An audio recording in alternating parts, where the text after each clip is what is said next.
Hi everyone, welcome back to my YouTube channel. Simple and ಟೇಸ್ಟಿಯಾಗಿ ಬೆಣ್ಣೆ ಮುರ್ಕ್ ಅಥವಾ ಚಕ್ಲಿನ ಮನೆಯಲ್ಲೇ ಮಾಡ್ಕೊಬೋದು. ತುಂಬ ಟೇಸ್ಟಿಯಾಗಿ ಕೂಡ ಇರುತ್ತೆ. ಅದನ್ನು ಹೇಗೆ ಮಾಡೋದು ಅಂತ ನೋಡೋಣ.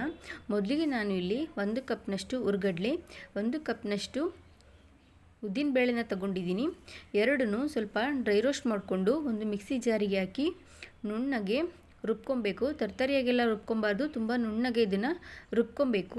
ನಂತರ ಒಂದು ಬೌಲ್ಗೆ ರುಬ್ಬಿರುವಂತಹ ಮಿಶ್ರಣ 2 ಕಪ್ನಷ್ಟು ಅಕ್ಕಿ ಹಿಟ್ಟನ್ನು ಹಾಕ್ಕೊಳ್ಳಿ. ನಂತರ 1 ಸ್ಪೂನ್ ಜೀರಿಗೆ, 1 ಸ್ಪೂನ್ ಬಿಳಿ ಎಳ್ಳು, ಸ್ವಲ್ಪ ಓಂಕಾಳನ್ನು ಕ್ರಷ್ ಮಾಡಿ ಹಾಕ್ಕೊಳ್ಳಿ. ಟೇಸ್ಟ್ ತುಂಬಾ ಚೆನ್ನಾಗಿರುತ್ತೆ. ನಂತರ ರುಚಿಗೆ ತಕ್ಕಷ್ಟು ಉಪ್ಪು, 1 ಸ್ಪೂನ್ನಷ್ಟು ತುಪ್ಪ, 1 ಸ್ಪೂನ್ನಷ್ಟು ಬೆಣ್ಣೆ ಮತ್ತು ತುಪ್ಪನ ಬಿಸಿ ಮಾಡಿ ಬೇಕಂದ್ರೂ ಸೇರಿಸ್ಕೊಬೋದು. ನಾನು ಇಲ್ಲಿ ಹಾಗೇ ಸೇರಿಸ್ಕೊಂಡಿದ್ದೀನಿ. ನಂತರ ಇದನ್ನೆಲ್ಲನೂ ಹಾಗೇ ಮಿಕ್ಸ್ ಮಾಡ್ಕೊಬೇಕು. ಚೆನ್ನಾಗಿ ಈ ರೀತಿ ಮಿಕ್ಸ್ ಮಾಡಿಕೊಂಡು ಸ್ವಲ್ಪನೇ ನೀರನ್ನು ಹಾಕಿ ಮಿಕ್ಸ್ ಮಾಡ್ಕೊಬೇಕು.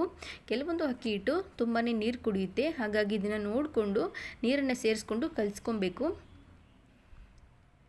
ಈ ರೀತಿ ಕಲಸಿ ಎತ್ತಿಟ್ಕೊಳ್ಳಿ. ನಂತರ ಚಕ್ಲಿ ಮಾಡುವಂತಹ ಚಕ್ಲಿ ಒಳ್ಳನ್ನ ತಗೊಂಡು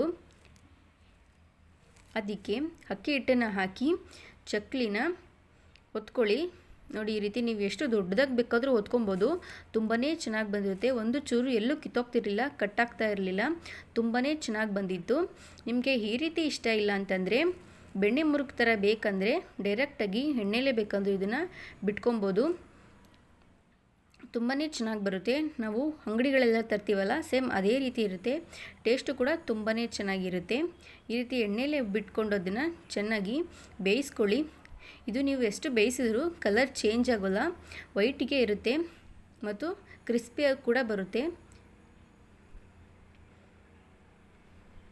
ಅದೇ ಹಿಟ್ಟಲ್ಲಿ ನಾನು ಈ ರೀತಿಯೂ ಕೂಡ ಮಾಡಿದ್ದೆ. ತುಂಬಾ ಚೆನ್ನಾಗಿ ಬಂದಿತ್ತು.